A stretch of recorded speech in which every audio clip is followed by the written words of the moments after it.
Mannar Iramathur 1926 number R Shankar memorial SNDP ശാഖായോഗം ഭരണവുമായി ബന്ധപ്പെട്ട് മാവേലിക്കര അഡീഷണൽ സെഷൻസ് ജഡ്ജിന്റെ ഉത്തരവിനെതിരെ മാന്നാർ SNDP യൂണിയൻ നൽകിയ റിവിഷൻ പെറ്റീഷൻ ഹൈക്കോടതി തള്ളി.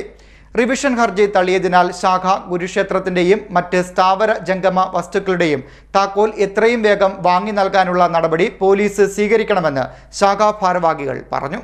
Mannar Iramathur 1926 number R Shankar memorial SNDP ശാഖായോഗം ഭരണവുമായി ബന്ധപ്പെട്ട് മാവേലിക്കര അഡീഷണൽ സെഷൻ ജഡ്ജിന്റെ ഉത്തരവിനെതിരെ മാന്നാർ SNDP യൂണിയൻ നൽകിയ റിവിഷൻ പെറ്റീഷൻ ഹൈക്കോടതി തള്ളി. മാവേലിക്കര മുനിസിപ്പൽ കോടതിയിൽ കൊടുത്തിരുന്ന ഹർജി അടിസ്ഥാനത്തിൽ ഒരു നിരോധന ഉത്തരവ് നിലവിലുണ്ടായി.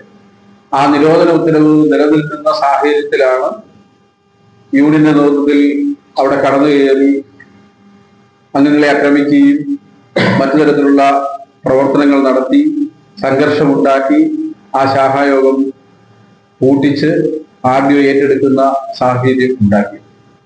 അതിനെതിരായിട്ട് ബഹുമാനപ്പെട്ട ജില്ലാ കോടതിയിൽ ഞങ്ങൾ നൽകിയ റിവിഷൻ പെറ്റീഷൻ നീണ്ട വാദപ്രതിവാദങ്ങൾക്ക് അവസാനം ബഹുമാനപ്പെട്ട ജില്ലാ കോടതി ഉത്തരവുണ്ടായി.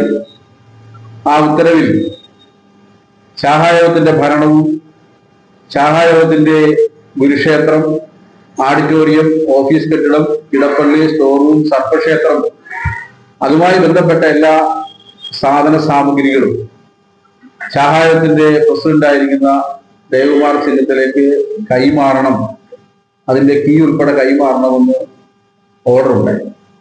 മാന്നാർ SNDP യൂണിയൻ സമർപ്പിച്ച ഹർജി പൂർണ്ണമായും തള്ളിക്കളയുകയും മാവേലിക്കര ജില്ലാ കോടതി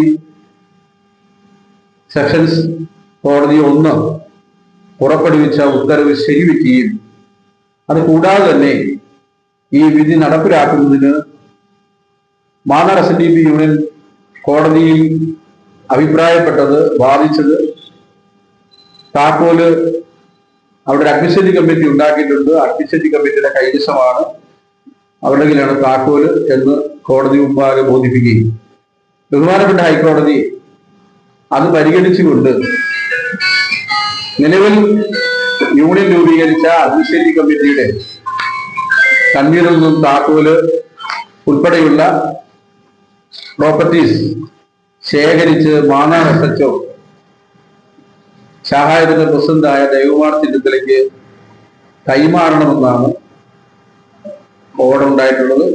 18/3/2023 ആണ് ആ വിധി പ്രസ്താവം ബഹുമാനപ്പെട്ട കേരള ഹൈക്കോടതി നടത്തിയിട്ടുള്ളത്. ആ ഹൈക്കോടതിയുടെ ഉത്തരവ് കിട്ടിയ മുറയ്ക്ക് തന്നെ ആ ഉത്തരവ് നടപ്പിലാക്കുന്നതിന് വേണ്ടി മാന്നാർ SHOയ്ക്ക് കത്തും അതോടൊപ്പം തന്നെ ഈ കോടതി ഉത്തരവ് കൈമാറിയിട്ടുണ്ട്. ശാഖാഭരണം സംബന്ധിച്ച് മാവേലിക്കര മുനിസിപ്പൽ കോടതിയിൽ നിരോധന ഉത്തരവ് നിലനിൽക്കുമ്പോൾ 2024 ജനുവരി 24 ശ്രീനാരായണ ഗുരു പ്രതിഷ്ഠാ വാർഷിക ദിനത്തിൽ യൂണിയൻ ഭാരവാഹികളുടെ നേതൃത്വത്തിൽ ചെങ്ങന്നൂർ RDO കൊണ്ട് ശാഖായോഗം ഭരണവും ഗുരുക്ഷേത്രം, സർപ്പക്ഷേത്രം, ഓഡിറ്റോറിയം, തിടപ്പള്ളി, ഓഫീസ്, സ്റ്റോറും എന്നിവ പൂട്ടി താക്കോൽ യൂണിയൻ ഭാരവാഹികൾക്ക് കൈമാറുകയും യൂണിയൻ ഈ ശാഖാഭരണ സമിതി പിരിച്ചുവിടുകയും ചെയ്തു. തുടർന്ന് പുതിയൊരു അഡ്മിനിസ്ട്രേറ്റീവ് കമ്മിറ്റിയെ ചുമതലപ്പെടുത്തി. സബ് ഡിവിഷണൽ മജിസ്ട്രേറ്റിന്റെ ഉത്തരവിനെതിരെ ശാഖാ പ്രസിഡന്റ് ദേവകുമാർ ചെന്നിത്തല നൽകിയ ഹർജിയിൽ Mavelikkara additional sessions judge 1 VG Sreedevi ഉത്തരവ് റദ്ദാക്കുകയും ശാഖയുടെ ഭരണവും സ്ഥാവര ജംഗമ വസ്തുക്കളും ശാഖാ പ്രസിഡന്റായ ദേവകുമാർ ചെന്നിത്തലയ്ക്ക് കൈമാറാൻ ഉത്തരവാകുകയും ചെയ്തു. ഇതിനെതിരെ union convener Anil P. Srirangam നൽകിയ റിവിഷൻ പെറ്റീഷൻ ഹൈക്കോടതി ജഡ്ജി കൗൺസിലർ ഇടഭാഗത്തിന്റെ ബെഞ്ച് തള്ളുകയും മാന്നാർ യൂണിയൻ രൂപവൽക്കരിച്ച പുതിയ അഡ്മിനിസ്ട്രേറ്റീവ് കമ്മിറ്റി കൺവീനറിൽ നിന്നും താക്കോൽ വാങ്ങി ശാഖായോഗം പ്രസിഡന്റ് ദേവകുമാറിന് കൈമാറാൻ മാന്നാർ പോലീസ് സ്റ്റേഷൻ SHOയ്ക്ക് നിർദ്ദേശവും നൽകി. ശാഖായോഗത്തിനു വേണ്ടി അഡ്വക്കേറ്റ് CS മണിലാലും യൂണിയനു വേണ്ടി SNDP യോഗം legal adviser advocate AN Rajan ബാബുവും ഹാജരായി. SNDP മാന്നാർ യൂണിയൻ ഹൈക്കോടതിയിൽ സമർപ്പിച്ച റിവിഷൻ ഹർജി തള്ളിയതിനാൽ ശാഖാ ഗുരുക്ഷേത്രത്തിന്റെയും മറ്റ് സ്ഥാവര ജംഗമ വസ്തുക്കളുടെയും താക്കോൽ എത്രയും വേഗം വാങ്ങി നൽകാനുള്ള നടപടി പോലീസ് സ്വീകരിക്കണമെന്ന് ഇരമത്തൂർ ശാഖാ ഭാരവാഹികളായ ദേവകുമാർ ചെന്നിത്തല, V. മുരളീധരൻ, ബിജു നടുക്കവീട്ടിൽ, ഹരികുമാർ എലപ്പള്ളിത്തറയിൽ, വിപിൻ വാസുദേവ്, ഉത്തമൻ കൈതത്തറയിൽ എന്നിവർ വാർത്താസമ്മേളനത്തിൽ ആവശ്യപ്പെട്ടു. CDNet news, Mannar.